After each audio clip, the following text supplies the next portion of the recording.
Assalamualaikum warahmatullahi wabarakatuh.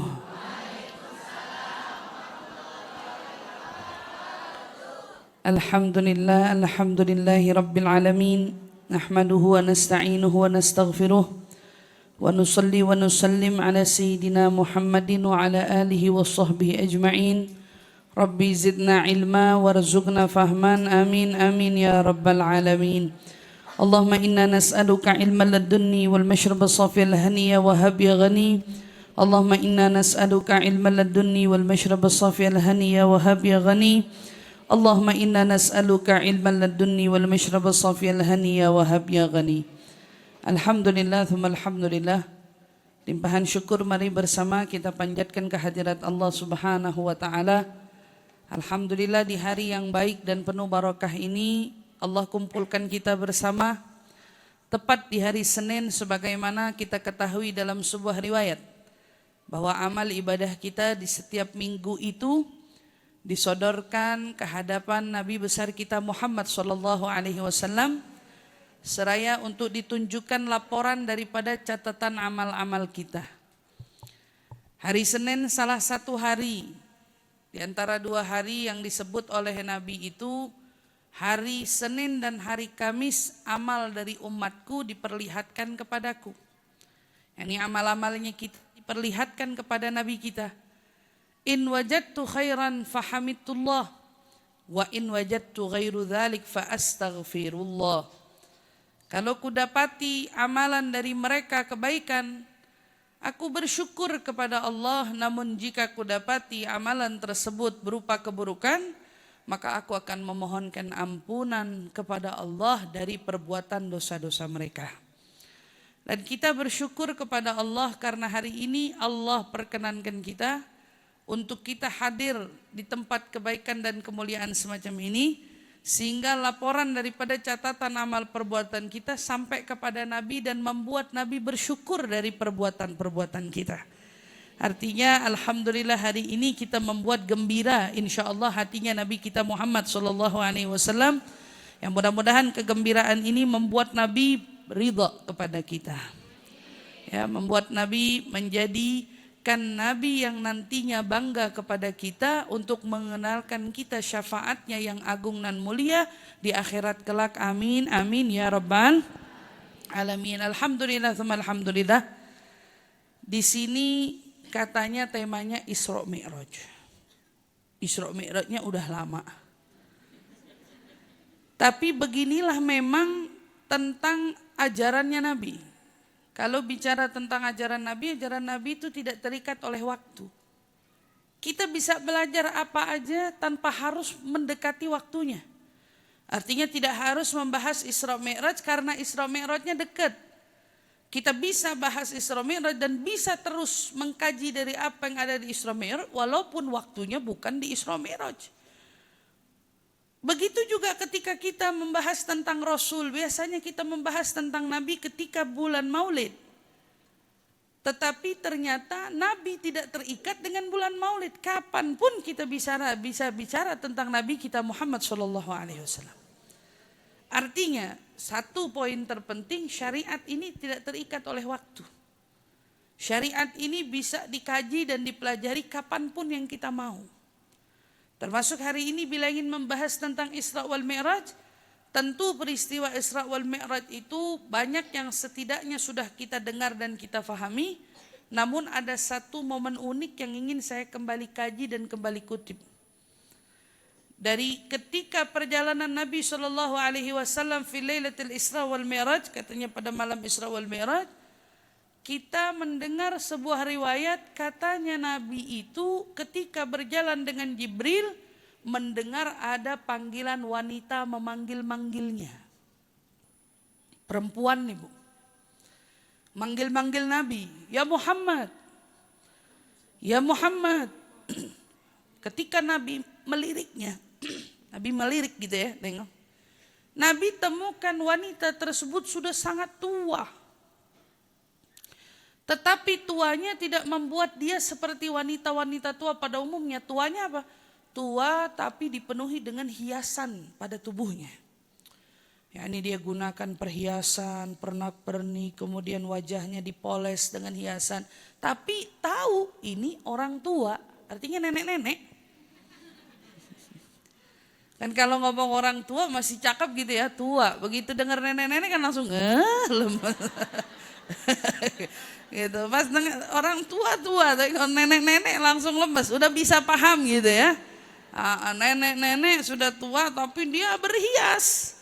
Mengenakan perhiasan, tubuhnya sedikit membungkuk, sudah tua rentang, tapi dipenuhi dengan hiasan, baik di wajahnya maupun di tubuhnya. Tapi ketika dia memanggil Nabi, ya Muhammad, Nabi tidak menoleh. Kata Jibril, teruslah menghadap ke depan, jangan kau hiraukan panggilannya. Memangnya itu apa wahai Jibril? Katanya Rasulullah bilang, itu adalah perumpamaan dunia. Kalau kau jawab panggilannya, umatmu semua akan lebih gila-gilanya dalam mencintai dunia. Nabi nggak sautin aja, berapa banyak nih. Saya belum ngucap, ibu udah girang, berarti ibu udah paham maksudnya. Iya, saya belum ngomong, ibu udah pada paham, berarti udah ngerti ya. Seberapa dunia itu ternyata sudah menjadi menguasai pikiran-pikiran orang-orang dari kita. Dunia berhasil membawa kita pada pengaruhnya. Seperti yang Nabi telah wanti-wantikan dan meminta kita untuk mewaspadai diri daripada dunia. Ketika itu padahal Nabi tidak menyambut panggilan si nenek tua tersebut. Nabi nggak sama sekali bahkan menoleh. Nabi lihat wanita itu tua yang memanggilnya, dipenuhi dengan hiasan. Tapi ketika ditanya oleh Jibril, maka Jibril pun menjawab, nenek tua itu perumpamaannya seperti dunia. Yani dunia itu umurnya nggak muda. Dunia ini udah tua. Kita kalau lihat nenek-nenek berhias, dipenuhi dengan banyak hiasan, tapi kita tahu nih umurnya udah 90 tahun. Atau mungkin umurnya udah 100 tahun, ada cakepnya enggak? Gak akan kelihatan cakepnya. Kita cuma tahu nih orang nenek-nenek tua, berarti dia punya gitu, kelihatannya gitu. Tapi seberapapun dia membuat mata kita ini terpropaganda oleh perhiasannya, hakikatnya kita sadar dulu, orang ini udah tua. Ini udah tua. Kalau seumpamanya kita terbuai, berarti kan yang bisa dibilang yang aneh, yang lihat kan. Ada nenek-nenek, dandan, pakai perhiasan, terus bisa ada orang ngelihat langsung jatuh cinta. Mungkin gak itu? Kalau sampai ada yang terbuai kan berarti ada yang konslet sama otaknya, umumnya kan gitu. Dunia ini sama Allah dibikin umurnya tua, umurnya udah tua, bukan muda lagi. Dan kita tahu kondisinya dia udah tua, maka semua yang kita lihat indah, ini hanya perhiasan yang ditempelin di sosok wanita tua. Perhiasannya indah, tapi tidak untuk dunianya. Poinnya kan gitu. Kau lihat perhiasan melekat pada sosok nenek tua, kau akan terkagum oleh perhiasannya, tapi tidak pada nenek tuanya. Kalau kita hari ini melihat ada keindahan pada dunia ini, sepatutnya cukup kita memandang indahnya perhiasan itu, tetapi tidak sampai pada kagum oleh dunianya. Karena perhiasan itu tentu ada untuk membuat kita jatuh tidak ke tangan dunia ini. Allah Subhanahu wa taala menghiasi seluruh ciptaan ini dengan perhiasan-perhiasan indahnya. Enggak ada satupun ciptaan Allah yang dibikin jelek. Bahkan manusia pun, laqad khalaqnal insana fi ahsani taqwim. Kata Allah Subhanahu wa taala, aku telah menciptakan manusia dengan wujud rupa yang paling baik. Maka kalau ada hari ini yang ngerasa insecure, kayaknya hidung saya kurang maju, misalnya, Misal kulit saya kurang putih umpamanya, dia insecure dengan keadaan dia, itu bukan Allah menciptakan dia dengan wujud yang salah. Allah menciptakan dia sudah benar, tapi pikiran dia yang menganggap cantik itu hanya ada pada kulit putih saja. Pikiran dia yang menganggap orang cantik itu hanya ketika hidungnya mancung, itu pikiran yang dibuat oleh segelintir orang, lalu dipercaya oleh semua orang. Semua pihak hari ini menganggap orang cakep itu berarti orang yang putih, atau orang yang hidungnya mancung, atau orang yang hidungnya gimana, yang bibirnya begini, begitu, dan seterusnya. Buktinya, ternyata orang yang kulitnya putih pun, dia bisa insecure. Sudah putih, udah mancung hidungnya, tapi masih bisa insecure, bisa. Ntar bibirnya diginiin. Katanya kurang isi lah. Bibirnya kurang isi. Macam-macam. Artinya kita selama ini kemakan oleh sebagian pemahaman orang yang menganggap cantik itu punya kategori. Cantik itu punya kategori. Padahal laqad khalaqnal insana fi ahsani taqwim. Kami Allah telah menciptakan mereka manusia itu dengan wujud rupa yang paling sempurna. Fi ahsani taqwim.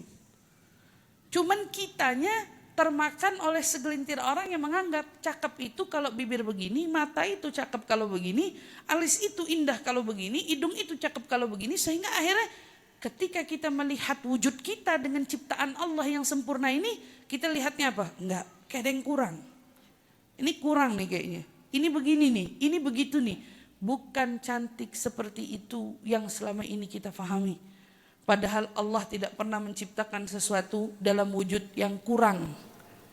Bahkan di dalam surat Tabarak yang kita baca setiap malam sebelum kita tidur.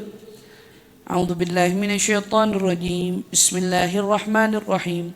Tabarakalladzi biyadihil mulk wa huwa ala kulli syai'in qadir.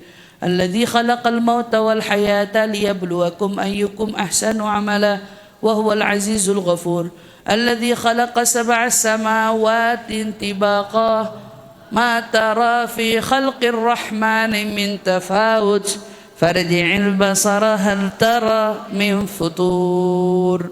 Sampai sini dulu. Ntar sampai kelar lagi. Sampai sini dulu. Tabarakalladzi biyadihil mulk. Allah sedang mengagungkan zatnya dan mengajarkan kita mengagungkan zatnya. Biyadihil mulk wa huwa ala kulli syai'in qadir. Dalam genggamannya semua kekuasaan dan kerajaan ini, dan dia maha mampu untuk melakukan segalanya. Alladzi khalaqal mauta wal hayata liyabluwakum ayyukum ahsanu amala wa huwal azizul ghafur. Dialah Allah yang menciptakan apa? Al-maut wal haya, kematian dan kehidupan. Tujuannya untuk apa? Liyabluwakum, mau menguji kita, melihat di antara kita. Kita udah tahu kematian itu pasti. Kehidupan itu dirasa saat ini oleh kita. Siapa di antara kita? Ayyukum ahsanu amala. Di antara kita yang amalnya paling benar. Di antara kita yang amalnya paling bagus. Wa huwal azizul ghafur. Alladzi, dia Allah, khalaqa sab'as samawatin tibaqa. Dia Allah yang menciptakan langit dengan 7 lapis. Tibaqa. Ma tara fi khalqir rahmani min tafawut. Kau tidak akan temukan dari ciptaan Ar-Rahman at-tafawut. Arti tafawut apa? Sedikit aja ketidakserasian. Kata Allah, farji'il basar. Tolong perhatikan lagi, kalian punya penglihatan. Lihat tuh langit ada enggak yang bergeser? Lihat tuh langit ada enggak?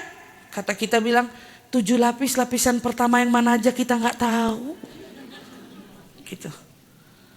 Ini Allah nantangin untuk orang yang sekala bisa lihat alam luar. Semesta di luar sana. Farji'il basar. Tolong lihat ciptaanku, kata Allah. Ada enggak ciptaanku itu yang meleset sedikit aja? Tukang bangunan bangun perumahan, tukang bangunan bangun satu bangunan, kita lihat hebat ini tukang bangunan. Sedikit pun ini tiang-tiang simetris semuanya. Kagak ada sedikit pun yang miring kayak bengkok kayak apa. Ternyata begitu kita masuk ke ruangan yang lain, oh ini temboknya agak miring nih kayaknya nih. Mungkin sepinter apapun dia, bangun apapun itu selagi manusia, mungkin ada kesalahannya. Tapi yang Allah mau sampaikan, Anallah alladzi khalaqas sab'as samawatin tibaqa. Akulah Allah yang ciptain apa? Langit ini dengan 7 lapis tingkatannya. Maka kalau kita lihat, oh yang didatengin sama Nabi ketika Nabi Mi'raj, langit 1, langit 2, langit 3, langit 4. Ya emang astronot manapun aja belum nyampe ke situ. Kata Sayyidatih Babanur, baba saya, guru saya pernah bilang gini, kamu lihat langit sekarang, kamu cuma terbuai oleh warna birunya. Bahkan langit yang kau lihat ini belum sampai pada 1 lapisan langitnya Allah. Kita punya mata ini terbatas. Makanya Allah bilang sama kita, farji'il basar, coba kau betul-betul renungkan itu. Kata Hubaba, kalau kamu punya mata benar-benar bersih dan mata kita punya basirah, basirah itu mata hati, Allah bakal singkap tuh lapisan langit-langit yang gak kelihatan oleh mata sembarang orang. Farji'il basar, hal tara min futur? Kamu lihat gak, kata Allah, ada gak dari ciptaanku yang tidak serasi? Matahari, bintang-bintang yang berada pada peredarannya. Kan katanya itu tuh Bu, pada jalan tuh. Iya kan? Tapi semua masing-masing di tempatnya kan? Di peredarannya matahari muter. Muter katanya. Matahari muter ngelilingin dunia apa matahari muter di tempatnya? Matahari muter di tempatnya. Seandainya matahari bergeser dikit aja, apa jadinya? Ini kalau ada satu aja yang gak sesuai pada posisinya, itu udah bisa bikin ngancurin seluruh galaksi yang ada. Makanya gak akan terjadi kiamat karena dibuat oleh manusia. Kiamat hanya terjadi kalau Allah yang menciptakan mereka, dialah yang mengatur segalanya lalu berkata, berantakanlah kamu, maka berantakanlah semuanya. Tapi kalau Allah bilang, di posisimu yang rapi, sesuai di peredaranmu, semua di peredarannya, matahari, bulan, bumi, semua sesuai di peredarannya, semua pada porsi dan tempatnya, itu menandakan ciptaan Allah tidak pernah salah. Ciptaan Allah tidak pernah ada yang tidak benar dan tidak tepat posisinya. Farji'il basar, hal tara min futur, thumma raji'il basara karratain yanqalib ilaikal basaru khasi'an wa huwa hasir. Dia diulangin nih, Allah kasih gambaran. Dia lihat lagi langitnya, dia lihat lagi di semua ciptaannya. Begitu dia lihat, benar, gak ada satupun yang bisa koreksi alam. Gak ada satupun makhluk yang bisa mengkoreksi semesta. Gak ada. Tidak ada satu ilmuwan manapun yang tiba-tiba ngomong gini, kenapa ya harus ada hutan terbesar tuh di Kalimantan, kenapa? Itu tuh nggak tepat. Hutan di Kalimantan tuh nggak tepat. Mestinya hutannya itu adanya di mana? Mestinya gitu. Nggak bisa satupun orang bisa mengoreksi, bisa menyebut bahwa ciptaannya itu salah. Mereka hanya bakal apa kata Allah? Mereka cuma bakal menyesali. Nggak ada. Ternyata nggak ada satupun ciptaan Allah itu yang apa? Yang melenceng, yang salah, yang gak benar, gak ada. Semuanya benar dengan posisinya. Lalu gimana dengan kita manusia? Ketika kita dalam hidup, ada ketetapan-ketetapan yang Allah aturkan untuk kita. Allah tidak hanya mengatur dunia, tapi semua yang mengisi dunia. Allah mengatur populasinya. Ketika seluruh makhluk, ketika itu pertama kali Nabi Adam diturunkan ke bumi, inni ja'ilun, kata Allah, khalifah. Saya jadiin di muka bumi ini khalifah. Khalifahnya aku, kata Allah Subhanahu wa taala. Iya. Kata Nabi Adam alaihissalatu wassalam. Berarti orang di sini beranak pinak. Iya, beranak pinak. Terus beranak pinak. Iya. Nanya sama Jibril. Lah terus Kalau orang beranak pinak di sini, lah bumi ini bakal penuh dong sama semua orang. Habis dong bumi ini isinya manusia semua. Kata Allah, inni ja'ilul mauta. Aku tidak hanya beri kehidupan, tapi aku juga beri kematian. Sehingga ketika ada yang datang, ada juga yang pergi kembali kepadaku. Enggak selamanya begitu kan? Jadi yang ngatur datang pergi berarti aturannya semua diatur. Ada yang masuk, ada yang pulang. Ada yang baru lahir, ada yang kemudian berpulang. Itu diatur sama saya, semua diatur sama Allah. Ada yang tinggal kurang durasi waktunya sekian, diatur sama Allah. Gimana hidupnya? Bahkan sampai apa yang masuk ke kerongkongan kita pun diatur olehnya. Kalau kita melihat ini, lalu kita merenungkan ayat ini, apa artinya problematika kita semua? Apa artinya persoalan-persoalan hidup kita semua?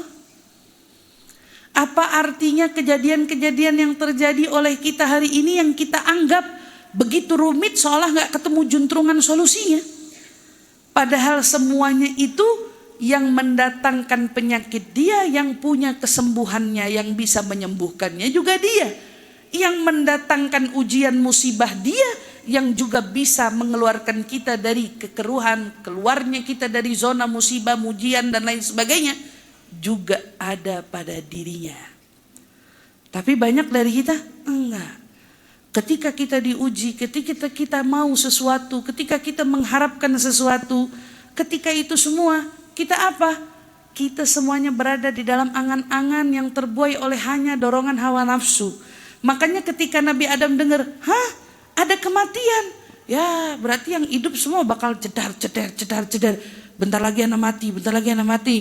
Kata Allah, inni ja'ilul amal.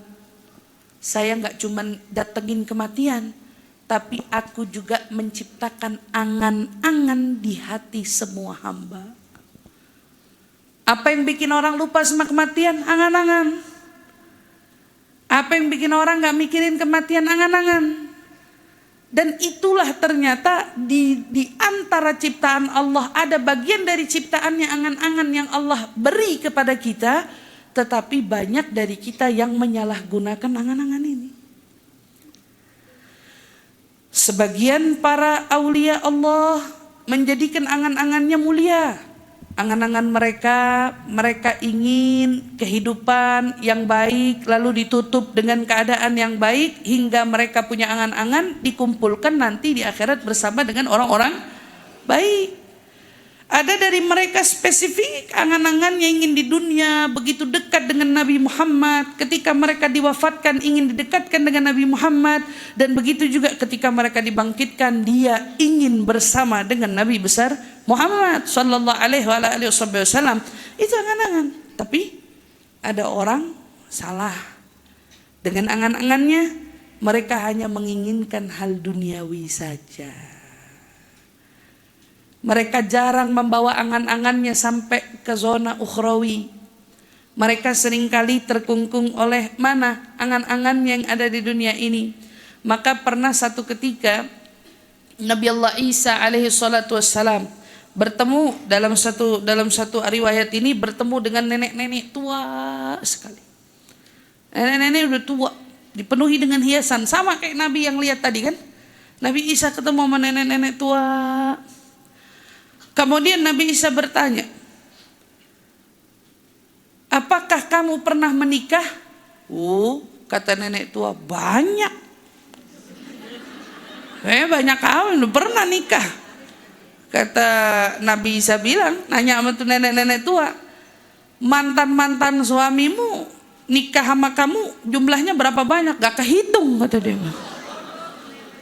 Ini nenek tua bilang, gak kehitung jumlahnya. Gak kehitung bilangannya. Kenapa mereka bisa ini gak ada sekarang? Kemana mereka semua? Mati. Kok bisa mati? Ente hidup. Itu laki semua mati. Lah kok entenya masih hidup? Kata Nabi Isa bilang, kok kamunya masih hidup?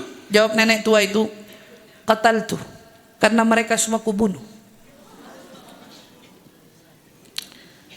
Lalu kata Nabi Isa bilang, kamu masih mau zuat? Masih. Saya masih mau nikah lagi. Masih mau nikah lagi. Ini dia bilang, saya masih mau nikah lagi. Bu'san, kata Nabi Isa bilang, buruk sekali. Bukan dia yang disebut buruk. Buruk sekali kalau sampai ada orang yang masih mau menikahimu, tetapi tidak mengambil pelajaran dari orang yang sebelumnya nikah sama kamu. Nggak belajar. Sebelumnya orang nikah sama dia diapain?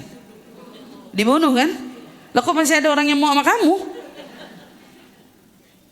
Siapa tuh nenek-nenek? Huwa dunia. Dunia.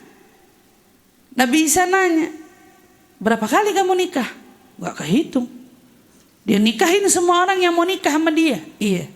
Ad-dunya.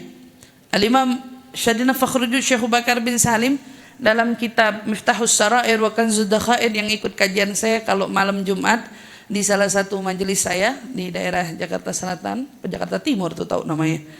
Nah, itu. Karena dia di perbatasan. Antara timur sama selatan, jadi bingung. Selatan sama timur tuh, saya juga bingung tuh ngomongnya. Tahu dah di daerah dekat rumah saya, dekat banget sama rumah saya. Saya ngajar kitab itu. Al-Imam Syekh Bakar bin Salim dalam untayan nasihatnya beliau bilang gini. Ad-dunya bintul akhirah. Dunia itu anaknya akhirat. Man tazawwaja bil bin harama alaihil Siapa yang nikahin anaknya nggak bisa nikah sama ibunya. Lihat peribahasanya, lihat perumpamaannya. Siapa yang nikah sama anaknya nggak bisa nikah sama ibunya. Kenapa begitu modelnya? Karena kalau nikah sama ibu, pilih bisa-bisa jadi nikah boleh sama anaknya karena dia bukan bapak dari si anak. Tahu? Kalau dapat, nih ada peribahasa, kalau nikah sama ibunya, dia dapat anaknya. Dapat nggak anaknya jadi mahram? Dapat. Yang nikah sama anaknya berarti nikah sama dunia. Kalau nikah sama dunia, ibu kagak dapat. Tapi kalau nikah sama emak, dapat anaknya. Siapa yang milih berhubungannya sama dunia bukan berhubungan sama akhirat. Siapa yang milih hubungannya sama dunia sampai lupa dengan hubungannya dengan akhirat sama dengan dia telah menikahi dunianya. Di sini relate dong sama apa yang ditemukan oleh Nabi Isa. Nabi Isa ketemu nenek tua, kenapa nenek tua lagi? Bisa gak sih dunia jadi gambarannya cewek cakep gitu? Nggak bisa. Karena Allah tidak akan pernah menjelmakan sosok wanita cantik untuk dunia ini. Tetapi selalu yang jadi perumpamaan dunia ini seperti perempuan. Nenek-nenek ngasih tahu dunia ini udah tua. Apa sih yang diharap dari yang tua? Yang diharap dari yang tua tuh apa? Gak ada kan gitu. Kalau ada orang yang kita hari ini lihat, mohon maaf tanpa merendahkan status siapapun. Ada orang udah tua banget toto dapat anak masih umur 20 tahun. Kita bingung dengan pernikahan itu. Kok bisa? Katanya orang-orang sebagian bertanya, kok bisa? Kok bisa? Dengan banyaknya spekulasi orang dengan anggapannya, oh dia nikah karena ini, karena itu dan seterusnya. Kenapa? Karena itu di luar kewajaran. Ada orang bisa menyukai sesuatu yang tua. Ini dunia, ibaratnya bentar lagi habislah dia. Bentar lagi kelar lah dia. Karena sebagian orang anggap ya kenapa sama yang itu? Ya kan gak lama-lama. Bayangannya gitu. Gak lama-lama katanya. Gak lama-lama. Karena bayangin nih kalau udah tua bentar lagi kelar. Padahal dia gak tahu bisa jadi ternyata iya. Ini tua. Nabi Isa bilang, Bu'san. Kata Nabi Isa, buruk sekali. Kalau sampai ada orang setelah ini berarti udah belajar apa yang terjadi para pecinta dunia atas dunia. Dunia memperlakukan mereka apa? Kamu lihat hari ini siapa dari mereka yang sebegitunya akan dunia lalu dapat dijadikan contoh pada kita hari ini? Nabi Isa mau ngingetin sama kita, kalau kamu sudah tahu apa yang dilakukan dunia kepada mereka yang mengikuti dia dan menyembahnya, atau bela-bela sampai nikah sama dia, ibaratnya gitu, kamu terus sekarang mau mulai nikah sama dia. Kamu udah tahu kan kamu ujungnya diapain? Kamu lihat tuh si Korun jadinya apa? Kan gitu istilahnya. Apa yang dilakukan dunia oleh si Korun? Gak ada. Kamu lihat bagi mereka para Fir'aun. Jadi apa Fir'aun sekarang? Jadi mumi. Orang pada masuk ke situ pada deg-degan, pada ketakutan, pada ngebayangin. Enggak. Dunia gak bisa bikin apa-apa untuk dia. Apa ada kita temukan segitunya orang loyal sama dunia, kemudian dunia berhasil menjaga dia? Pernah gak kita nemu? Karena begitu loyalnya seseorang dengan dunia, kita temukan dunia gak pernah deketin dia sama penyakit.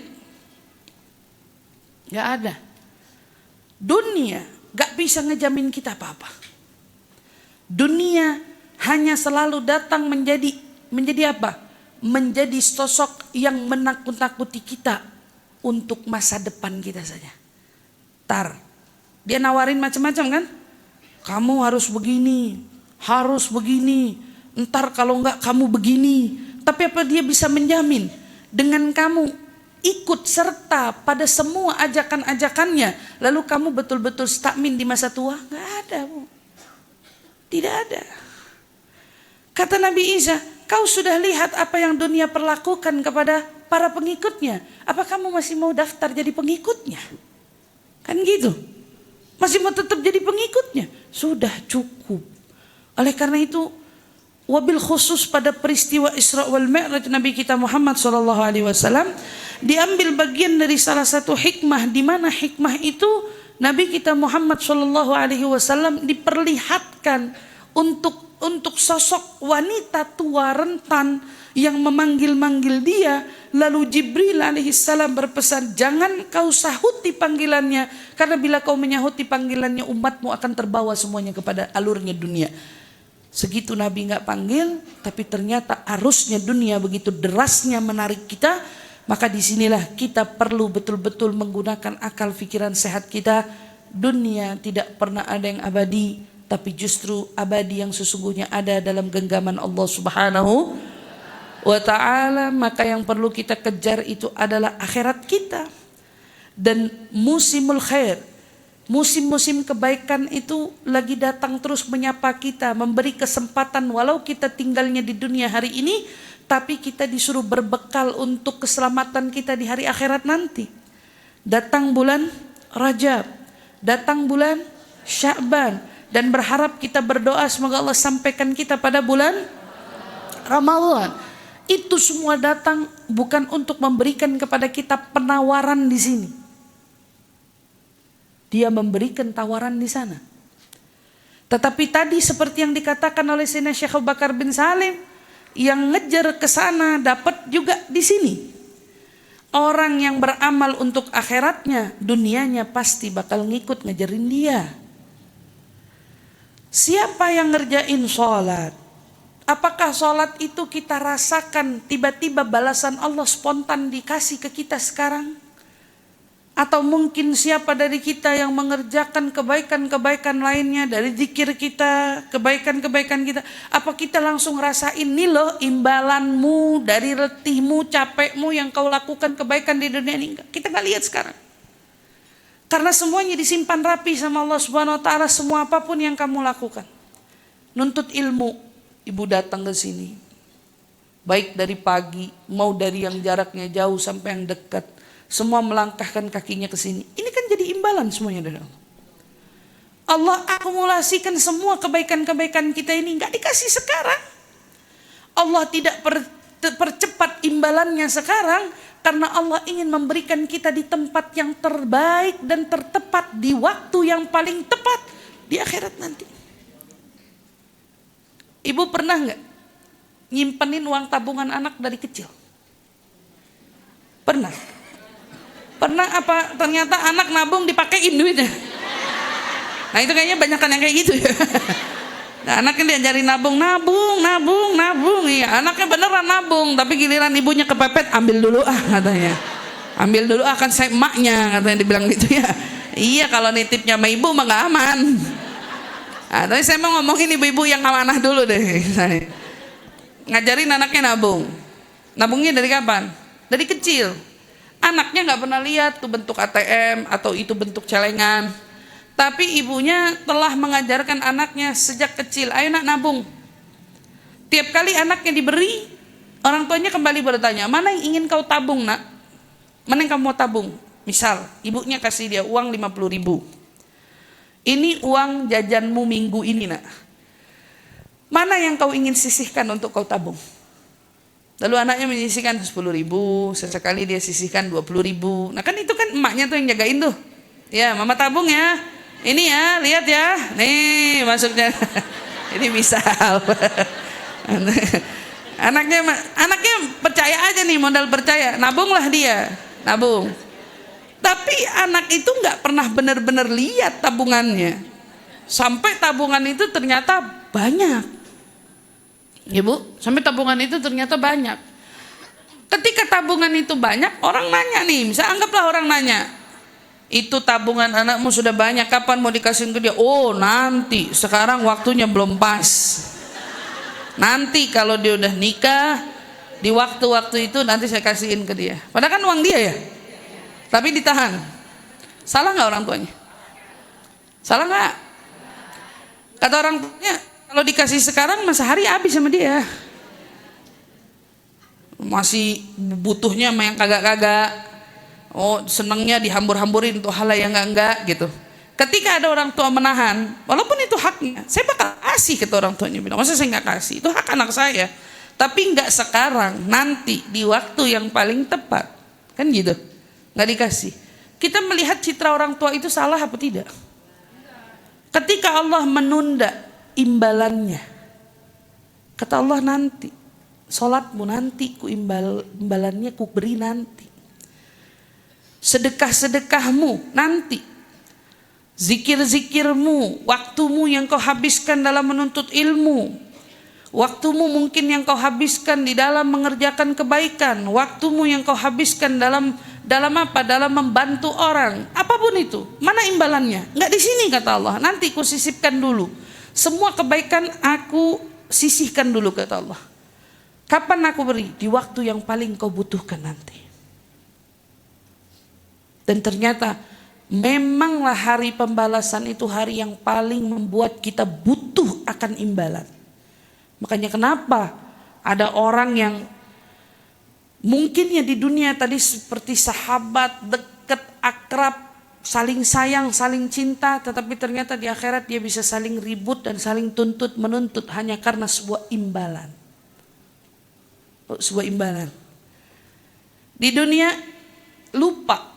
Di dunia nggak sadar, tapi karena di akhirat imbalan itu begitu berarti, di waktu yang paling kita butuhkan, katakan ketika kita punya, ya nggak ngerasain apa-apa. Ada orang mungkin pernah pakai uang kita, kita anggap uang lupa. Kita nggak mati-matian tuh ngejar minta dibayar, tapi begitu kita kepepet, kitanya tahu-tahu sakit, atau mungkin naudzubillah orang terkasih kita sakit. Itu tiba-tiba memori kita langsung mendatangkan siapa aja orang yang pernah pakai uang kita. Siapa aja orang yang pernah pinjam uang itu semuanya tiba-tiba datang. Tong.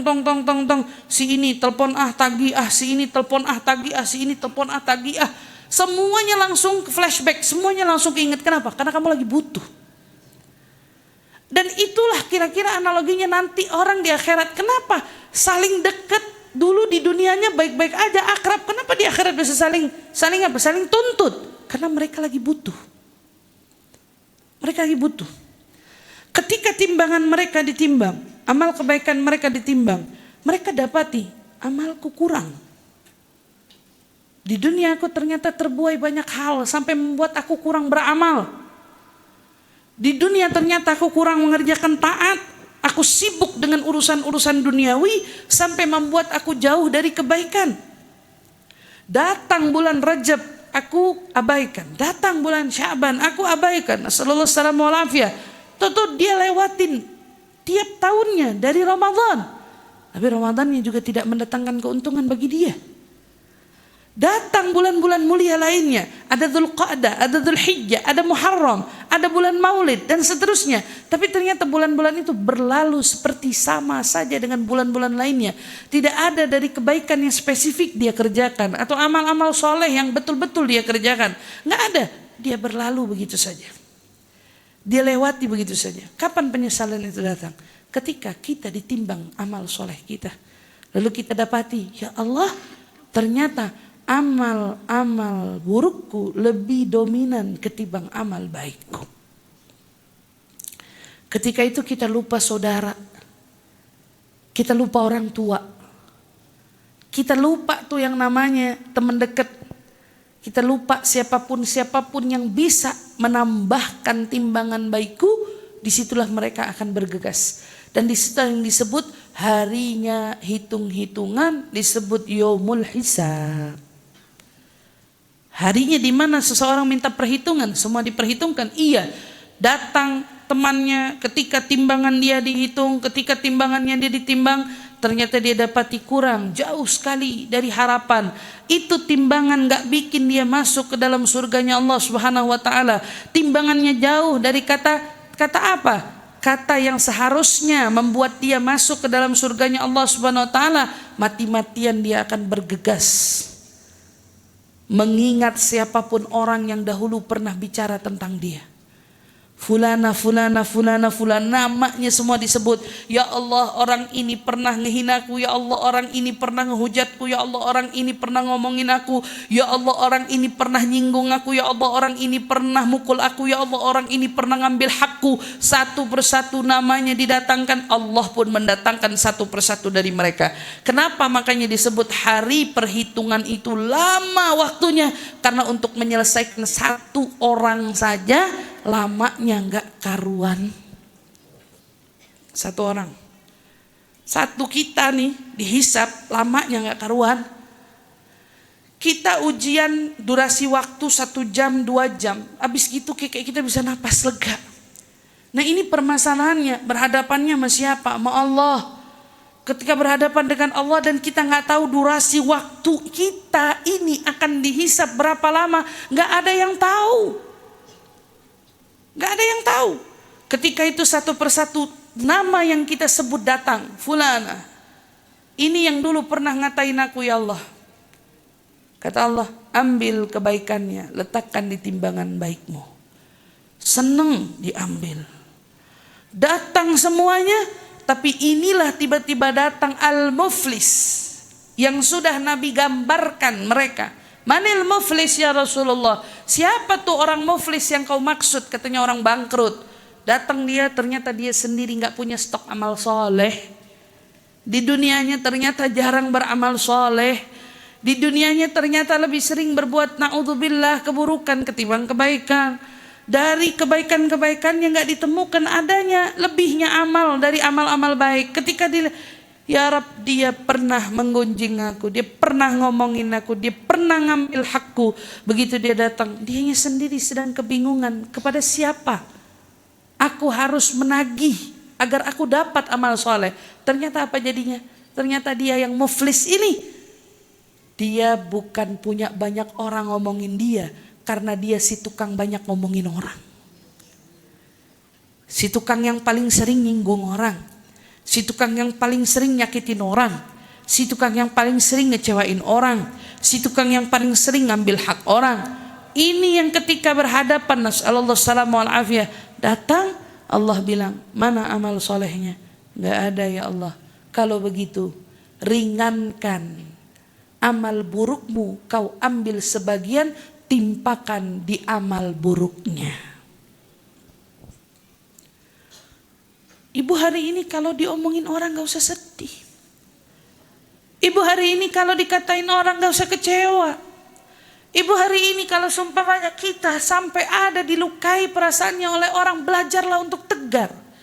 Belajarlah untuk tidak kembali menghujat. Belajarlah untuk tidak kembali menghina mereka. Belajarlah untuk tidak betul-betul sampai menjadi bagian daripada mereka. Kenapa?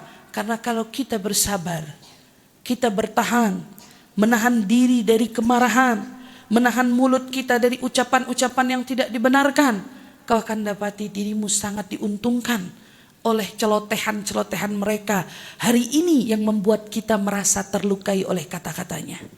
Kenapa? Karena celotehan mereka akan datang berupa pertolongan untuk kita di akhirat kelak. Hari ini mereka yang ngecewain kita, yang bikin air mata kita jatuh, yang bikin air mata kita tumpah, yang bikin kita merasa sulit untuk memejamkan mata, yang membuat mereka kemana tempat sampai membuat kita trauma, sampai duduk di mana tempat kita diingatkan oleh peristiwa-peristiwa yang mengganggu perasaan, tapi kita memilih untuk bersabar, kita memilih untuk menahan diri, kita memilih untuk tidak menjadi bagian daripada mereka. Semua air matamu yang pernah tumpah di dunia ini akan Allah gantikan sebagai upaya pertolongan. Mintalah keadilan kepadaku hari ini, kata Allah. Apa yang kau inginkan dari meminta keadilan kepadaku, mintalah. Siapa yang pernah disakiti, adukanlah mereka kepadaku, kata Allah. Siapa yang dulu pernah dilukai, sebutkan namanya satu persatu di hadapanku, kata Allah. Siapa yang pernah diambil haknya, di dunia dia memilih untuk tidak, di dunia dia memilih untuk tidak menagih, di dunia dia memilih untuk menahan diri, di dunia dia memilih untuk bersabar, kata Allah. Ambil hakmu darinya hari ini.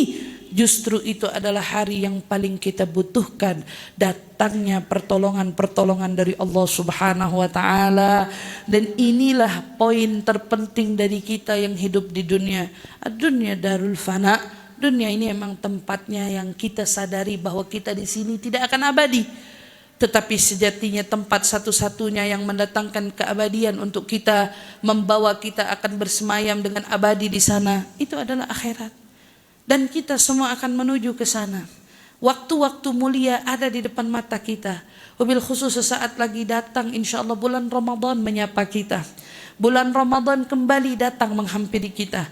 Kita masih menjadi kita atau kita yang sudah berubah?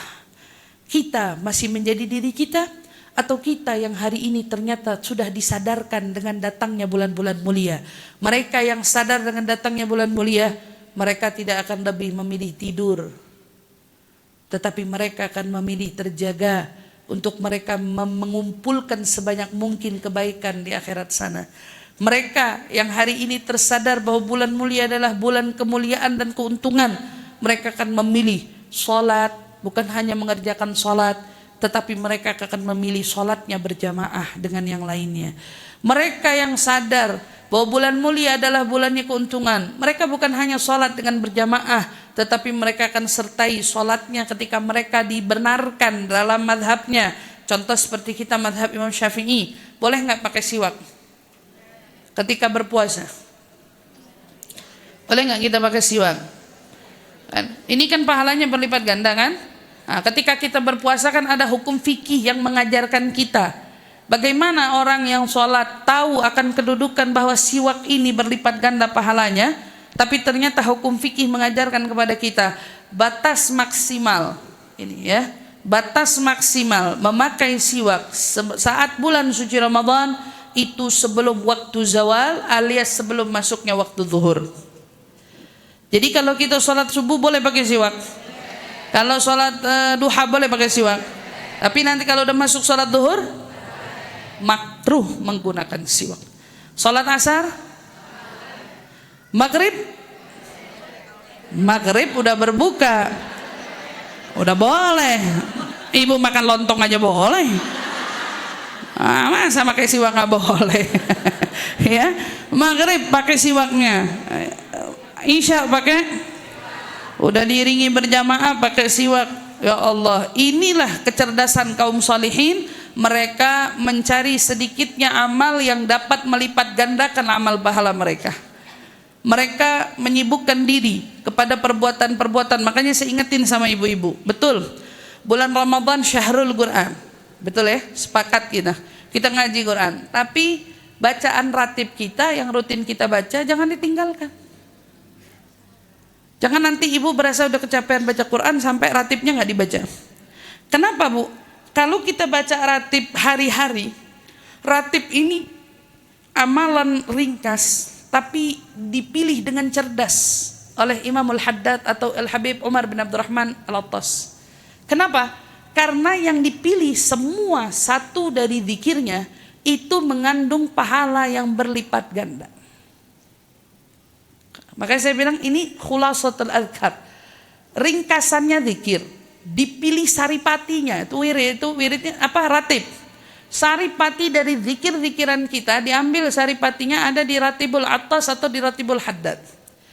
Bacaan yang kita baca dari ratib haddad atau ratibul atas di situ subhanallah wa bihamdi subhanallahil azim. Ada hadisnya kan? Ini contohnya aja nih. Kalimatani khafifatani thaqilatani fil mizani habibatani ilar rahman. Hadisnya kan gitu. Kalimatan khafifatan, dua kalimat ringan.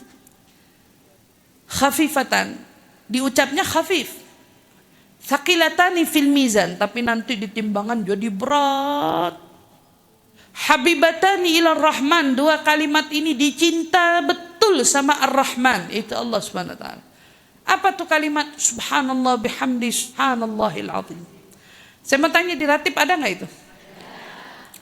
Kalau di hari-hari biasa itu nguntungin kita, gimana di Ramadan?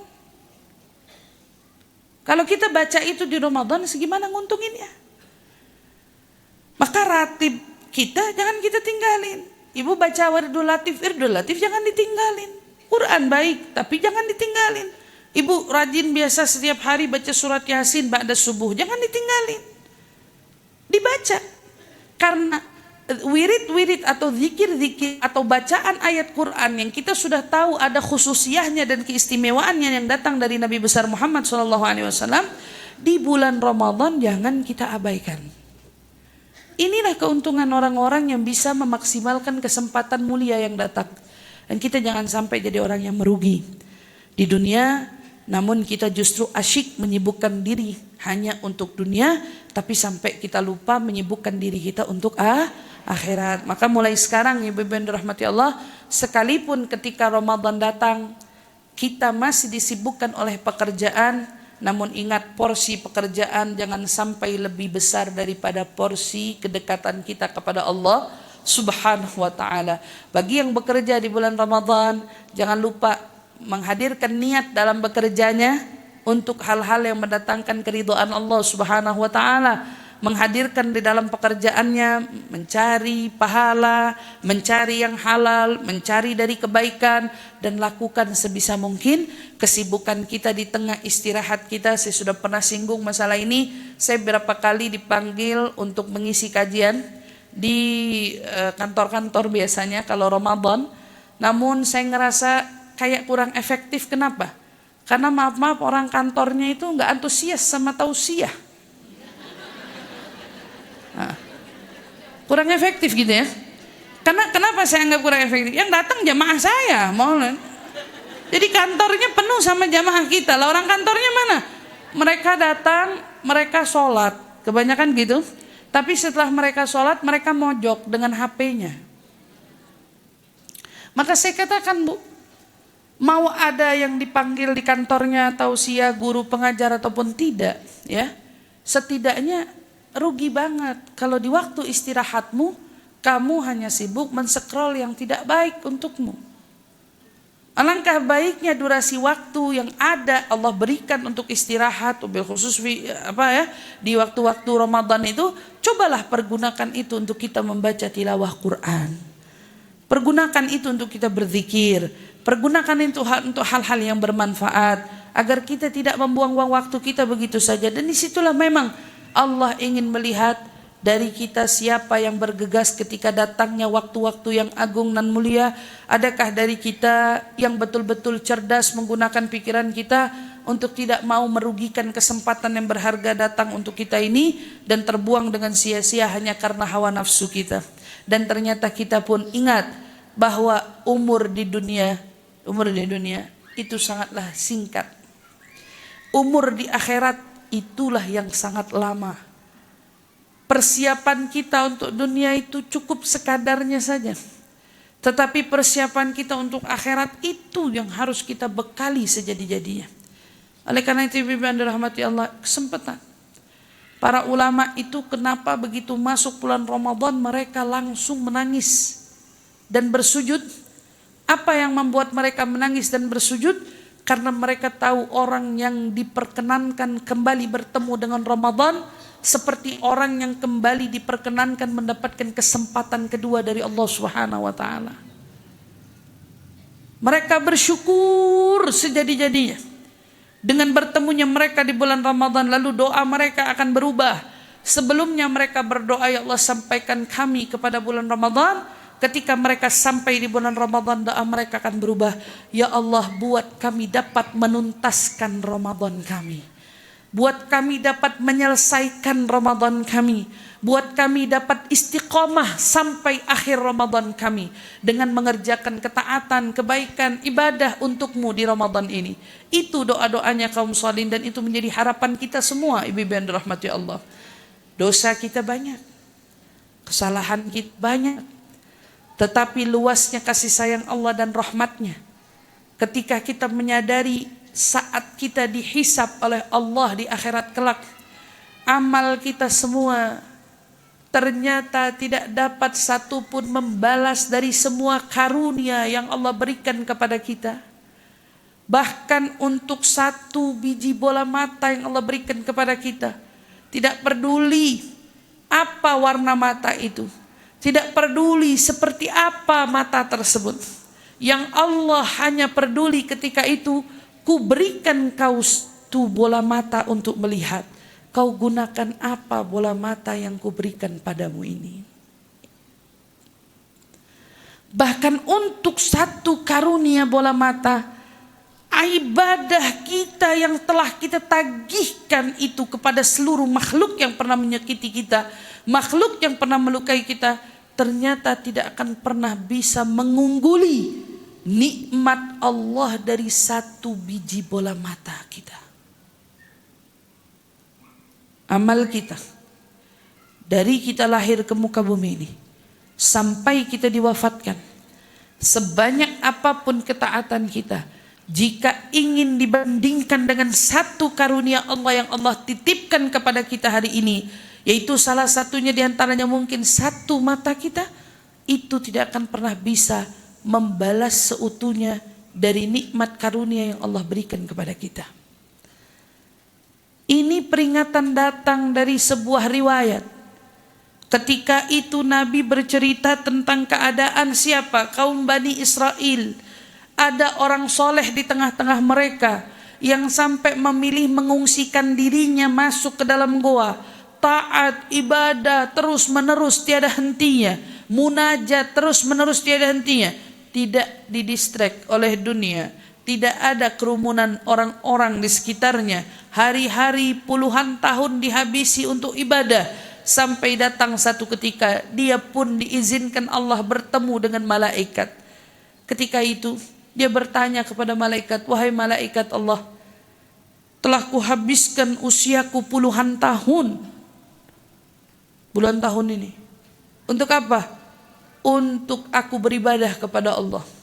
Dapatkah aku masuk surga dengan ibadahku ini? Kata malaikat, mari kita timbang amal-amalmu semua dari kau hidup sampai kau wafat. Semua amalnya ditimbang, kata Nabi Muhammad SAW. Orang itu tidak berbuat dosa, tidak. Orang itu bahkan tidak melakukan kelalaian, tidak. Karena waktunya habis untuk ibadah. Ketika ditimbang semua ibadahnya, puluhan tahun yang mengungsi ke dalam goa untuk mendekatkan diri kepada Allah, lalu Allah hadirkan di satu timbangan satunya, satu nikmat bola mata. Dan ternyata semua amalnya puluhan tahun belum mampu mengungguli rasa syukur nikmat yang Allah karuniakan kepadanya satu bola mata. Lalu Allah bertanya, kau ingin masuk surga dengan amalmu? Ya Rab, manusia itu kan argumen. Ya Rab, tapi aku beribadah kepadamu. Bagaimana mungkin bisa ibadahku tidak bisa mengantarkanku ke surga? Pilihannya, kata Allah, kau ingin main hitung-hitungan denganku? Jika kau ingin berhitung atas karuniaku dengan amalmu, niscaya kau tak akan mampu menghitung karuniaku. Kau tak akan bisa mampu menghitung karuniaku. Kau ingin masuk surga dengan amalmu? atau dengan rahmatku, kata Allah. Karena dia temukan amalnya ternyata sebanyak apapun yang telah dia perbuat, ternyata amal itu tidak mengantarkan dia betul-betul masuk ke dalam surga. Karena ternyata kalau Allah mau hitung dari nikmatnya, kita hari ini habis tak berdaya. Karena ternyata nikmat Allah jauh lebih mengungguli dari semua ketaatan-ketaatan kita kepadanya. Karena terkadang yang sering kali bikin malu, mata ini darinya tapi kita bermaksiat dengannya. Tangan ini darinya tapi kita bermaksiat dengannya. Bahkan mungkin kaki ini darinya tapi kita bermaksiat dengannya. Mulut ini pun darinya dan kita pun bermaksiat juga dengannya. Maka jika ingin menghitung dari amal kita dibandingkan dengan karunia yang Allah berikan kepada kita tidak akan pernah mampu menghitungnya. Tidak akan. Maka dari situ ibu-ibu yang dirahmati Allah, amal kita sebanyak apapun yang kita lakukan, Allah pasti beri imbalannya. Ini bari amal kita. Tapi belum ketika Allah memperhitungkan karunia-Nya kepada kita. Dan ketika kita sudah berhadapan dengan perhitungan karunia Allah, satu pun amal kita tidak akan bisa membawa kita selamat, melainkan semua karena rahmatnya Allah kepada kita. Rasulullah telah bersabda, tidaklah di antara kalian ataupun diriku yang masuk ke dalam surga dengan amalnya, melainkan semua masuk ke dalam surga karena rahmatnya Allah kepada kita. Sahabat bertanya, wala anta ya Rasulullah, begitu juga tidak denganmu wahai Rasul, yang kau salat sampai kakimu membengkak itu, yang kau sebegitunya luar biasa dengan ketaatanmu itu. Wala ana, kata Rasulullah, tidak juga denganku. Kita semua masuk ke dalam surga hanya dengan rahmatnya Allah subhanahu wa ta'ala. Dan alhamdulillah, bila umur kita sampai masuk ke dalam bulan suci Ramadan nanti, alhamdulillah 10 pertama dari Ramadan itu adalah rahmatnya Allah yang luas yang Allah berikan kepada segenap hamba-hambanya. Maka jadilah kita orang-orang yang mengincar rahmatnya Allah. Jadilah kita orang-orang yang betul haus akan rahmatnya Allah. Jadilah kita sungguh-sungguh hamba yang menunjukkan kebutuhan kita akan rahmatnya Allah. Karena pintu surga terbuka, namun tidak akan ada satupun yang diperkenankan masuk ke dalamnya, melainkan atas izin dan rahmatnya. Maka kita mudah-mudahan menjadi hamba-hambanya yang dipilih, yang umurnya disampaikan sampai kepada bulan suci Ramadan.